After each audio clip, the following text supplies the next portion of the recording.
नमस्कार दोस्तों, भारत का दक्षिणतम राज्य तमिलनाडु इन दिनों चर्चा का विषय है। क्या यह एक स्वायत्त राज्य बन जाएगा? क्या एक स्वतंत्र राज्य की कल्पना की जा रही है? क्योंकि हाल ही में तमिलनाडु के मुख्यमंत्री एम.के. स्टालिन के द्वारा 3 सदस्यों की हाई पावर कमेटी का गठन किया गया है और इनके द्वारा जनवरी 2026 में एक रिपोर्ट भी पेश की जाएगी और उसकी अंतिम रिपोर्ट 2028 में पेश होगी। तमिलनाडु सरकार का कहना है कि सबसे ज्यादा शक्तियां अभी तक केंद्र सरकार के पास में नहीं थे, जबकि वो शक्तियां राज्य सरकार के पास में होनी चाहिए और उसी के चलते इन्होंने एक देश का एग्जाम्पल तक दे डाला। इन्होंने अमेरिका की बात करी है, बताया कि अमेरिका में 50 स्टेट हैं और उनमें सबसे ज्यादा राज्य सरकारों के पास में शक्तियां हैं, ना कि केंद्र सरकार के पास। जब अमेरिका जैसा विकसित देश ये सारी चीजें कर सकता है तो फिर भारत क्यों नहीं? और इन्हीं बातों को लेकर भारत और तमिलनाडु सरकार के मध्य में एक छोटी मोटी जंग कहीं ना कहीं छिड़ गई है। अब पूरी डिटेल हम ये जानते हैं क्योंकि एम.के. स्टालिन ने एक पहला मुद्दा नहीं बनाया है। पिछले कई महीनों से हर टाइम तमिलनाडु के अंदर एक नया नया मुद्दा उठ आता है। आज मैं आपको तमिलनाडु के सारे मुद्दे यहाँ बताने वाली हूँ कि कौन कौन सी बात को लेके वो केंद्र सरकार को हर समय घेरे में बना लेते हैं। अब सबसे मेन ये बात है कि इन्होंने 3 सदस्यों की एक कमेटी बनाई है। पहले आप इन 3 सदस्यों को जान लीजिए कि कौन है ये, जो कि आने वाले जनवरी 2026 में रिपोर्ट पेश करेंगे। तमिलनाडु सरकार की उच्च स्तरीय कमेटी, जिसमें इसके अध्यक्ष रहने वाले हैं कुरियन जोसेफ, जो कि एक टाइम सुप्रीम कोर्ट के जज थे, अब ये रिटायर हो चुके हैं। इनके साथ में 2 मेंबर बनाए गए हैं, अशोक सेठ जो कि सीनियर आईएएस अफसर हैं और दूसरे हैं एम.यू. नागराजन, ये भी आईएएस अफसर रह चुके हैं। अब आप जरा सोचो कि 3 सदस्यों की जो ये कमेटी बनाई गई है, क्या ये केंद्र सरकार के पक्ष में बोलेगी? नहीं। जब इसको बनाया तमिलनाडु सरकार ने है तो ये तमिलनाडु सरकार के पक्ष में ही बोलेगी। भारत में कई सारे राज्य हैं, इनमें से तमिलनाडु ही एकमात्र ऐसा राज्य है जो इससे पहले भी स्वायत्त राज्य की कल्पना कर चुका है। आपको मैं बता दूं, जब तमिलनाडु के अंदर करुणानिधि की सरकार थी तब वो सीएम थे वहां के, तो उनकी सरकार के टाइम में भी एक रिपोर्ट बनाई गई थी, एक समिति बनाई गई थी जिसको राजमन्नार आयोग भी जानते हो आप। राजमन्नार के नाम से एक समिति का गठन हुआ था 1969 में और उसके बाद में सरकारी आयोग बना, फिर पुंछी आयोग बना और ये सारे के सारे आयोग जो है केंद्र और राज्य के मध्य में शक्तियों के विभाजन, शक्तियों के बारे में ही चर्चाएं करते हैं।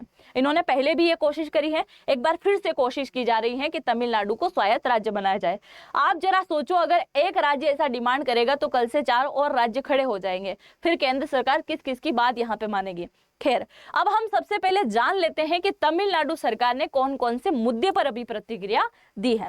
सबसे पहला, ट्राई लैंग्वेज फार्मूले पर विवाद बना दिया है एम.के. स्टालिन साहब ने। इन्होंने पहले फिल्म में भी ट्राई किया था पर वहां विलन ना बन सके तो ये तमिलनाडु सरकार चला के कहीं ना कहीं राजनीति कर रहे हैं और यहाँ पे विलन बनने की कोशिश कर रहे हैं। अब आप जरा देखो कि कुछ समय पहले अमित शाह के द्वारा भोपाल के अंदर एक समिट आयोजित की गई थी, उनमें इन्होंने बोला कि मेडिकल की पढ़ाई जो है कहीं ना कहीं कठिन पढ़ाई है और कई सारे ऐसे स्टूडेंट हैं जिनको इंग्लिश समझने में कठिनाई होती है, तो हम क्या करते हैं, उनके लिए हिंदी लैंग्वेज की बुक का अनावरण कर देते हैं। तो इन्होंने हिंदी लैंग्वेज में मेडिकल की पढ़ाई के लिए बुकों का अनावरण कर दिया।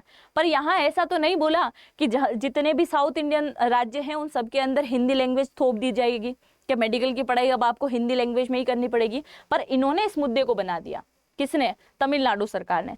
अब ट्राई लैंग्वेज को इन्होंने क्या मुद्दा बनाया, जरा समझो। नई शिक्षा नीति 2020 के तहत देश के सभी सरकारी और प्राइवेट स्कूलों में 3 भाषा सिखाई जाएगी। 3 भाषा में केंद्र सरकार ने 3 भाषा बोली, इसमें 3 भाषाएं केंद्र सरकार ने बोली थी। पहला, इन्होंने क्या बोला था कि स्टूडेंट अपनी मातृभाषा में पढ़ाई कर सकता है, इसको हम प्राइमरी एजुकेशन देंगे। पहला मातृभाषा के लिए बोला गया, अगर आप गुजराती हो गुजरात लैंग्वेज बोलो, अगर आप उत्तर प्रदेश से बिलोंग करते हो वहां की लैंग्वेज बोलो, अगर आप कर्नाटक से हो कन्नड़ लैंग्वेज में पढ़ाई कर सकते हो, तो पहला आप अपनी मातृभाषा को प्रायोरिटी दो। दूसरा, इन्होंने बोला था आमतौर पर हिंदी या राज्य की दूसरी भारतीय भाषा। अब इन्होंने राज्य की दूसरी भाषा वाली लाइन को तो उड़ा दिया, इन्होंने सिर्फ मुद्दा बनाया किसको? हिंदी को। इन्होंने क्या बोला कि ये केंद्र सरकार जो है हमारे ऊपर हिंदी लैंग्वेज को थोपना चाह रही है। आगे की लाइन तो तमिलनाडु के लोगों को दिखाई नहीं, इन्होंने सिर्फ इस लैंग्वेज को दिखाया कि हिंदी थोपी जा रही है, जिसके चलते आप लोगों को पता है कि कुछ महीने पहले बड़ा विवाद हुआ। रुपये के सिंबल को इन्होंने तमिली लैंग्वेज में चेंज कर दिया, जगह जगह दुकानों में आग लगाना शुरू कर दिया कि हमारे ऊपर तो हिंदी को थोपा जा रहा है। आपको पता है कुछ समय पहले हमारे जो वित्त मंत्री हैं निर्मला सीतारमण, उन्होंने अपने एक स्पीच के दौरान कहा था कि मैं एक ऐसे स्टेट से आती हूं जहां पे हिंदी को बोलना कहीं ना कहीं गुनाह माना जाता है। अब हिंदी को इतना बुरा क्यों बना रखा है ये लोग यही जाने। खैर, मैं तो यही बोलूंगी कि अगर मैं हिंदी इंग्लिश बोल रही हूँ तो मुझे अच्छी लगती है तमिल लैंग्वेज, मुझे अच्छी लगती है कन्नड़, मैं सीखना चाहती हूँ, पर मैं कोशिश करूंगी कि मैं इन लैंग्वेज को सीखूं, पर मैं किसी लैंग्वेज का अपमान यहाँ नहीं कर सकती, पर ये किया जा रहा है। आप सभी को पता होगा कि कुछ समय पहले हमारे देश के पीएम जो हैं वहां पे पम्बन द्वीप का माफ कीजिएगा पम्बन ब्रिज का उद्घाटन करने के लिए गए थे।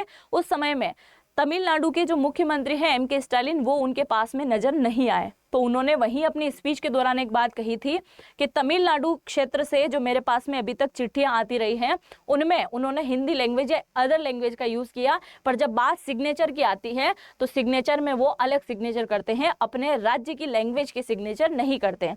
तो मुझे तो वो लैंग्वेज पसंद है, आप अपने ही राज्य के अपने ही भाषा में सिग्नेचर किया करो। कोई यहाँ अपनी लैंग्वेज को लेकर विरोध नहीं कर रहा है, पर यह जबरदस्ती विरोध बताना चाह रहे हैं। खैर, अब यह देखिए हिंदी लैंग्वेज के लिए बोला गया या राज्य की दूसरी भारतीय लैंग्वेज। हर राज्य के अंदर केवल एक लैंग्वेज नहीं होती है, कई सारी लैंग्वेज भी ऐड होती है। अब तीसरी बात इन्होंने कही कि अंग्रेजी या कोई भी भारतीय भाषा या फिर विदेशी भाषा को ऐड करेंगे। सीधा सा अर्थ है केंद्र सरकार के कहने का मतलब 3 लैंग्वेज, मातृभाषा को बढ़ावा दिया, हिंदी भाषा को बोला और इंग्लिश के लिए बोला। तो यहाँ कुछ गलत नहीं बोला, पर फिर भी इसको मुद्दा बनाया गया जबरदस्ती का। दूसरा मुद्दा आप जरा सुनिए, तमिलनाडु सरकार ने नीट से छूट की मांग करी। जो नीट का एग्जाम्स होता है ना, जो मेडिकल की पढ़ाई होती है, एमबीबीएस स्टूडेंट के लिए जो पढ़ाई होती है, उनके लिए तमिलनाडु सरकार ने क्या फैसला लिया, तमिलनाडु सरकार में जितने भी एमएलए हैं उन सभी एमएलए से एक पर्ची लिखवाई गई, उस पर सिग्नेचर कराए गए और वो पर्ची को भेज दिया राष्ट्रपति के पास। उस पर्ची में लिखा गया था कि हमारे यहाँ किसी भी टाइप की नीट की एग्जाम का आयोजन नहीं किया जाए। हमारे यहाँ जो स्टूडेंट बायो की पढ़ाई करते हैं उनके 12th में जितने परसेंटेज हैं उस परसेंटेज के आधार पे आप क्या कीजिए, उनको जो है एमबीबीएस की पढ़ाई में दाखिला दिलवा दीजिए। उनको कोई नीट वीट का एग्जाम देने की जरूरत नहीं है ना।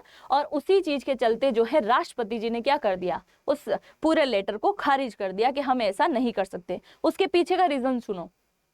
राष्ट्रपति जी ने उसको खारिज इसलिए किया क्योंकि राष्ट्रपति जी को पता है कि अगर आज तमिलनाडु के लिए मान्यता दे दी तो कल से 2 नए राज्य और उठ के आ जाएंगे। क्या उन बच्चों के साथ में नाइंसाफी नहीं होगी जो ऑलरेडी इसकी तैयारी कर रहे हैं नीट की? उनके सपनों का क्या है? अगर आपके राज्य के लिए मैं परमिशन दे दूंगा तो दूसरे राज्य का क्या होगा? तो उन्होंने इस बात को कहते हुए इसको खारिज कर दिया। अब दूसरा, इन्होंने जैसे ही ये खारिज हुआ तो वापस से उठा दिया हिंदी का मुद्दा, और हिंदी के मुद्दे के इन्होंने बोला कि जो अभी नई शिक्षा नीति जो आई है, नई शिक्षा नीति के तहत राज्य सरकार जो हमें 2600 करोड़ का आवंटन करने वाली थी सिर्फ और सिर्फ पढ़ाई को लेकर, शिक्षा को लेकर, तो हमने हिंदी का जैसे ही विरोध किया तो केंद्र सरकार ने हमारे साथ गलत किया और ये 2600 करोड़ रुपए रोक लिए। अब आप बताओ जरा, जब सरकार ने ऐसा किया ही नहीं, हिंदी को लेकर कुछ बोला ही नहीं और आप फालतू की बात करोगे तो फिर सरकार क्या करेगी, है ना। 2600 करोड़ रोक लिए गए, इसकी बात भी इन्होंने कर ली। अब ये नीट का मुद्दा तो आपको समझ में आ गया होगा। अब तीसरे पॉइंट पे चलते हैं। तीसरा पॉइंट रखा है तमिलनाडु की सरकार ने कि राज्यपाल के पावर को सीमित किया जाए। राज्यपाल, देखो ये रवि जी हैं जो कि राज्यपाल हैं, कहाँ के, तमिलनाडु के राज्यपाल हैं। अब इनके पास में 3 पॉइंट है, ये राज्यपाल हैं, पहली चीज। दूसरी बात यह है कि राज्य विधानसभाएं होती हैं, है ना, राज्य की विधानसभाएं जो स्टेट में होती हैं। और तीसरा प्रेसिडेंट की मैं यहाँ पे बात लिख रही हूँ। अब मैंने ये तीनों पॉइंट लिखे हैं ना, इनका बहुत बड़ा रोल है। रोल कैसे है, यहाँ के जो राज्यपाल है रवि, इनके पास में 12 बिल गए थे पास होने के लिए। तो 12 बिल में से 2 बिल तो इन्होंने भेज दिया प्रेसिडेंट के पास में और 10 बिल को इन्होंने रख लिया अपने पास में होल्ड पे, ठीक है। तो इसी बात को लेके भी एम के स्टालिन ने मुद्दा बनाया कि राज्यपाल ने इसको होल्ड कर लिया है, तो इनको चैलेंज कर दिया कहाँ, सुप्रीम कोर्ट के अंदर। और जैसे ही सुप्रीम कोर्ट के अंदर चैलेंज किया गया तो सुप्रीम कोर्ट की तरफ से एक आदेश आया कि भाई साहब आपने जो 2 तो प्रेसिडेंट के पास भेज दिए, ठीक किया, पर बाकी 10 को आपने किस हिसाब से अपने पास में होल्ड कर लिया, क्योंकि ये शक्तियां तो आपको कहीं से कहीं तक नहीं मिली हुई है। फिर ये शक्तियां आप अपने घर से बना के लेके आए हो क्या? या तो राज्यपाल उनको रिजेक्ट कर दे, या फिर उनको वापस राज्य विधानसभाओं में लौटा दे, या फिर उनको प्रेसिडेंट के पास में भेज दे। आपने से 2 ही बिल जो है प्रेसिडेंट के पास में भेजे हैं और बाकी पे आपने क्या कर दिया, होल्ड कर दिया। तो जैसे ही सुप्रीम कोर्ट का फैसला आया, इनको क्या करना पड़ा, उन बिल को पास करना पड़ा। तो इसका फायदा फिर से किसने उठाया, एम.के. स्टालिन की सरकार ने, और फिर एक नया मुद्दा इन्होंने बना दिया। अब एक और सबसे इंपॉर्टेंट बात जानते हैं, शिक्षा को राज्य सूची में लाने की अभी मांग की गई। जब शुरुआती तौर पे संविधान को बनाया गया तब बातें कुछ और थी, और फिर संविधान में संशोधन होते गए, फिर और चीज़ों में चेंजेस आता गया, और उसी चेंजेस को लेके इन्होंने एक बार फिर से मुद्दा बनाया है एजुकेशन के मामले में। उससे पहले आप थोड़ा सा इसको समझ लीजिए। 7वीं अनुसूची जो होती है हमारी, उस अनुसूची के अंदर 3 पार्ट दे रखे हैं, संघ सूची, राज्य सूची और समवर्ती सूची को। अब जो संघ सूची होती है वो होती है केंद्र सरकार में निहित, यानी कि जो शक्तियां हैं, रक्षा है, विदेशी मामले हैं, मुद्रा है, बैंकिंग है, ये सब किसके हाथों में निहित है? केंद्र सरकार के हाथों में, क्योंकि सेना से रिलेटेड मामलों में कौन देखती है? केंद्र सरकार। राज्य सरकार हस्तक्षेप नहीं कर सकती। विदेशी मामले कौन देखेगी? केंद्र सरकार देखेगी, राज्य सरकार हस्तक्षेप नहीं कर सकती। दूसरा, राज्य सरकार के पास में जो कानून है उसमें सार्वजनिक व्यवस्थाएं हैं, पुलिस हैं, कृषि है, और इसके अलावा सिंचाई शामिल है। ठीक है, एक टाइम में यहाँ क्या थी? शिक्षा की सूची भी यहाँ मतलब शिक्षा का विषय भी इसी में शामिल था। अब हम बात करते हैं तीसरी की। समवर्ती सूची में कई सारे विषय हैं, अब समवर्ती सूची में क्या कर दिया? शिक्षा को जोड़ दिया गया। मैंने बोला एक टाइम शिक्षा यहाँ हुआ करता था, पर 42वां संविधान संशोधन 1976 का अमेंडमेंट लाया गया, और उसके बाद में राज्य सरकार की सूची से इसको हटाकर केंद्र में समवर्ती सूची में शामिल कर दिया। समवर्ती सूची में दोनों शामिल होते हैं, है ना। कौन कौन सूची जो होती है, इसमें राज्य सरकार भी होती है, समवर्ती माफ कीजिएगा, राज्य सरकार भी होती है और केंद्र सरकार भी इसके अंदर शामिल होती है। अब इनका बोलना है कि एजुकेशन को जो है आप वापस से राज्य सरकार के अंदर शामिल कर दो, और अगर जैसे ही राज्य सूची में शामिल हो जाएगा शिक्षा, तो फिर इनकी मनमानी चलेगी कि नीट में किसको शामिल करना है, नहीं करना है, पढ़ाई कहाँ तक, कितने परसेंटेज में पास करना है, सब इनके पास में। तो फिर सरकार ऐसा नहीं कर सकती ना, क्योंकि एक ऐसे लेवल की एग्जाम होती है जिसमें पूरे देश के स्टूडेंट जो है पार्टिसिपेट करते हैं, है ना। तो ऐसा हो नहीं सकता, पर ये चाहते हैं कि फिर से ऐसा कर दिया जाए, क्योंकि इनका कहना है कि जो शक्तियां राज्य सरकार के पास में है उससे ज़्यादा इनके पास होनी चाहिए, केंद्र सरकार के पास नहीं होनी चाहिए। केंद्र सरकार बस ऐसे ही बैठ के देखती रहे कि राज्यों के अंदर क्या चल रहा है, इनके पास शक्तियां खाली कर दो, है ना। कल से ये बोलेंगे कि रक्षा मामले में भी राज्यों का हस्तक्षेप चाहिए, विदेशी मामले में भी राज्यों का हस्तक्षेप चाहिए। तो एक राज्य अभी उठ खड़ा हुआ है, अभी पश्चिम बंगाल में भी मुर्शिदाबाद जल रहा है, तो पश्चिम बंगाल में भी यही बात होगी। कल से ममता दीदी भी आके बोल देगी भाई हम भी ऐसा अलग राज्य चाहते हैं, हम तो बांग्लादेश के साथ में मिलना चाहते हैं, तो फिर उनका क्या करोगे आप। खैर, एक और बात यहाँ पे आप सुनिए, इन्होंने क्या किया, एम.के. स्टालिन ने अभी 14 अप्रैल को इन्होंने एक ट्वीट किया, जिनमें इन्होंने क्या बोला कि अभी हाल ही में सऊदी अरब के द्वारा जो भारत पर बैन लगाया गया, बैन किस चीज़ का, जून जुलाई तक जो हज में जाने वाले लोग हैं उनके वीज़ा पर बैन लगाया गया, और भारत सरकार से एक जो है कोटा फिक्स कर लिया गया, तकरीबन 1,75,000 और कुछ संख्या आगे है। तो इतने ही लोग जो है इस्लाम धर्म के व्यक्ति इस बार जो है हज करने के लिए जा सकते हैं, जो कि 4 जून से शुरू होने वाला है। अब एम.के. स्टालिन भाई साहब ट्वीट करके बोलते हैं कि मैं भारत सरकार से बोलना चाहता हूं कि 1,75,000 की बजाय और भी ज्यादा लोगों को जो है हज की यात्रा पर भेजा जाए। आप मुझे जरा बताओ कि जब भी होली रही है, जब रक्षाबंधन रहा है, जब दिवाली रहा, तो क्या आपने कभी भी ट्वीट करके बधाई देना समझा? क्या आपने कभी भी ट्वीट करके ये बात बोली कि हाँ हिंदुओं के इन त्योहार पे ये सारी बात होना चाहिए? मैं कोई यहाँ हिंदू मुस्लिम नहीं कर रही हूँ, पर इन भाई साहब की आदत है करने की, ये जो कर रहे हैं मैं आपको वही मुद्दा यहाँ पे बता रही हूँ। तो इन्होंने जब हज के लिए ट्वीट कर दिया, तो अभी पहले इन्होंने किसी भी मामले में क्यों नहीं किया? कुंभ का मेला था तब इन्होंने ट्वीट क्यों नहीं किया? तब तो ये ट्वीट नहीं करते, बस इन मामलों में ये हस्तक्षेप करते हैं और यहाँ पे ट्वीट करते आए हैं। अब सबसे मेन बात यहाँ पे हम आ जाते हैं कि तमिलनाडु सरकार ऐसा कर क्यों रही है। उसके पीछे का रीजन सिर्फ और सिर्फ एक है।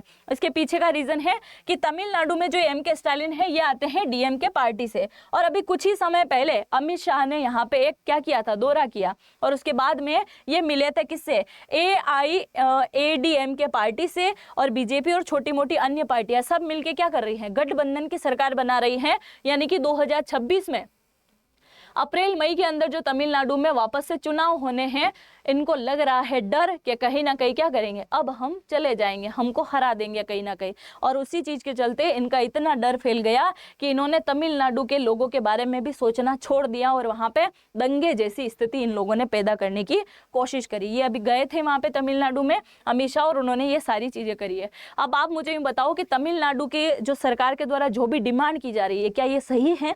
क्या केंद्र सरकार को मान लेना चाहिए? और अगर केंद्र सरकार कुछ फैसले ले रही है तो वो सही है या गलत है? आप जो भी सोचते हो अपनी राय जरूर से कमेंट सेक्शन में लिख के जाइएगा, क्योंकि आपका एक एक कमेंट मेरे लिए बड़ा इंपॉर्टेंट होता है, क्योंकि आपके कमेंट के जरिए कुछ और लोग भी यहाँ पे कमेंट करने वाले हैं। ये वीडियो अपने दोस्तों के साथ में जरूर से साझा कीजिएगा, क्योंकि बहुत सीधी सादी लैंग्वेज में मैंने यहाँ पे समझाने की कोशिश करी है। और अगर आप चैनल पे पहली बार आ रहे हैं तो चैनल को जरूर से सब्सक्राइब कीजिएगा, बेल आइकन को क्लिक करना बिल्कुल भी मत भूलिएगा, ताकि इसी प्रकार के वीडियो का अपडेट जो है सबसे पहले आपके पास में पहुंच सके। हम मिलते हैं नेक्स्ट वीडियो में, तब तक के लिए जय हिंद, जय भारत।